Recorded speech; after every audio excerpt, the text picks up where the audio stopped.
Dokter Hans, kalau ada keluhan dada ini rasanya tertekan, panas gitu ya.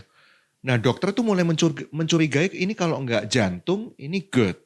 Ya, Nah gimana membedakannya ini sebagai dokter ini? Ya. ini penting sekali.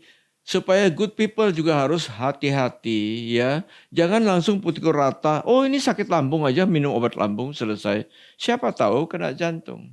Tapi juga jangan panik, oh ini pasti sakit jantung ini. Ternyata cuma sakit gara-gara asam lambung. Ya, untuk membedakan ini sebetulnya agak mirip dua-dua ini keadaannya agak mirip ya. Lalu kita pikirkan gini, ya orang itu umur berapa? Lalu lifestyle-nya gimana? Jadi dokter yang cermat waktu orang itu datang ke IGD, orang yang nganter segala harus kita tanyai dengan cermat ya.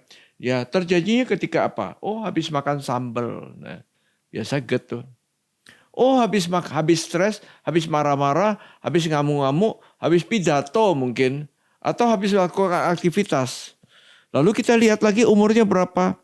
Oh 50-an. Dilihat perutnya agak buncit. Mungkin dia ada riwayat diabetes, ada hipertensi kalau ditanya. Loh, jangan-jangan jantung tuh. Apalagi orang ini merokok. Wah, kemungkinan jantung. Ya, jadi harus lihat dengan baik ya. Kalau seorang anak muda misalnya, anak itu tidak gemuk. Dia hanya telat makan atau mungkin dia lagi kehabisan duit. Lalu kiriman dari orang tua, dia anak ke kos ya, masih mahasiswa. Kirim dari orang tua mungkin habis, terlambat datang, dia kehabisan uang, dia galau, stres, lalu tidak makan mungkin, jadi mungkin lambung. Tapi untuk pastinya di IGD selalu dilakukan rekam jantung kan, diukur tensinya kan. Jadi kalau sampai ada keringetan dingin, ya lambung juga bisa keringet dingin. Tapi kalau sakitnya mencengkram, hebat sekali seperti ditekan oleh satu truk, ya.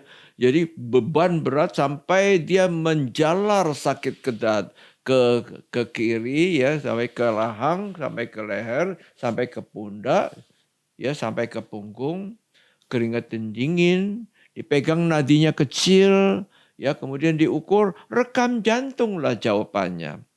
Jangan buru-buru, tapi ya biasanya harus wawancara yang cermat. Ya. Kita lihat kebiasaan orang itu. Kalau orang itu kebiasaan merokok, orang itu minum alkohol, orang itu kegemukan, ya kemungkinan jantung besar. Tapi orang itu biasa-biasa aja, yang biasanya suka makan sambal atau biasa sering sakit mah, mungkin aja sakit mah. Jadi paling bagus kalau ada ragu, jangan takut untuk datang segera cari dokter. Datang ke IGD, lakukan rekam jantung. Bukan hanya rekam jantung, tekanan darah diukur, dan periksa darah. Dari darah bisa ketahuan bahwa ini serangan jantung. Itu namanya periksa enzim untuk otot jantung. Kalau meningkat, kemungkinan serangan jantung. Ya, ya, ya. Jadi jangan panik, jangan juga self-diagnose, maksudnya mendiagnosa diri sendiri gitu ya.